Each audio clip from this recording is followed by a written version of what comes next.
How did an eccentric one-armed man's bizarre obsession turn into a booming business that accidentally saved DC's only freshwater wetland? Today, as we explore the Kenilworth Aquatic Gardens, I'm going to share its surprisingly weird origin story. Located in northeast DC, the Kenilworth Aquatic Gardens are a little off the beaten path, but they're definitely worth a visit, especially when the lotuses are in bloom in August. And the whole reason this lotus-filled oasis exists in DC is because of one man's obsession. Walter Shaw was born on an island in Maine in 1838, and he liked helping out on the family farm. He loved exploring the wetlands and really would have lived a peaceful pastoral life if he did not get drafted for the Civil War. Had a pretty solid Army career that was cut short when he got shot in the right arm and had to have it amputated on the battlefield.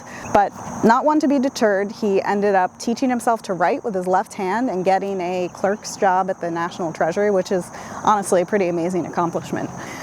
So he had a perfectly respectable job, he got married, he had some kids, he acquired 22 acres of swampy land next to the Anacostia River. Seemed like a perfectly normal, respectable guy.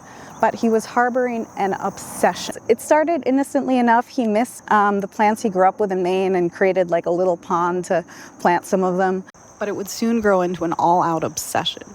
He would wake up at the crack of dawn, go out with his one arm and kind of dredge up ponds and pools for his plants and then go to work. And then he would return from work to go back to his swamp and canoe around his pond, tending lovingly to his ever-expanding collection of lotuses and other aquatic plants. His neighbors probably thought he was a little eccentric and thought this was an interesting hobby, but no one, including him, could have predicted that it would turn into such a profitable business. He had all these weird lotus plants and started giving them to friends and then realized that there was a market among DC's elites for these strange flowers. He quit his day job and went all in on his swampy passion, buying and breeding aquatic plants from all over the world and building an empire selling them up and down the East Coast. His daughter Helen, from a young age, liked to help planting the lotuses and help out in the ponds. When she grew up, she became an integral part of the business, managing its bookkeeping and helping out in all kinds of ways. She even became the first woman in DC to obtain a commercial driver's license. So Walter was able to turn his obsession into a really profitable business. He retired a wealthy and happy man. After he passed away, he transferred ownership of the business to his daughter, and she was actually a remarkable businesswoman who took it to new heights. She traveled all over the world getting more samples. She turned it into kind of a luxury oasis for DC's elite. Even President Woodrow Wilson would come on the weekends along with thousands of other visitors. And she turned it into a $61,000 business, which is like over $1 million in today's dollars. In 1930, she almost lost everything her family had built when the government announced plans to condemn her lands and completely destroy the gardens to dredge the Anacostia River. But she fought for decades. She used all of her influence and had a lawsuit against the government, and she really fought tirelessly to save her father's legacy.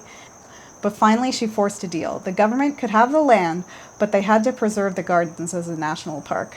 So thanks to one man's weird obsession and his daughter's tireless fight to save their legacy, DC's only freshwater wetland was saved. This wetland serves as a vital habitat for local wildlife. You'll see all kinds of amphibians, reptiles, and majestic birds.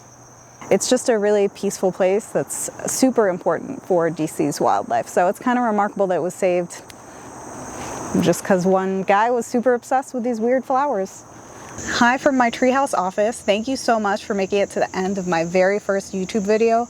I'm so excited to be starting this journey. I love traveling, I love adventuring and exploring abandoned places and meeting people from different subcultures and just finding out the weird stories behind the everyday. So I've been traveling a lot the past few years and I'm really excited to start sharing that journey on YouTube, and I think it'll be a way for me to be creative and also connect on a deeper level with the places I go to. So thank you so much for making it this far, and if you want to support me, please like and subscribe.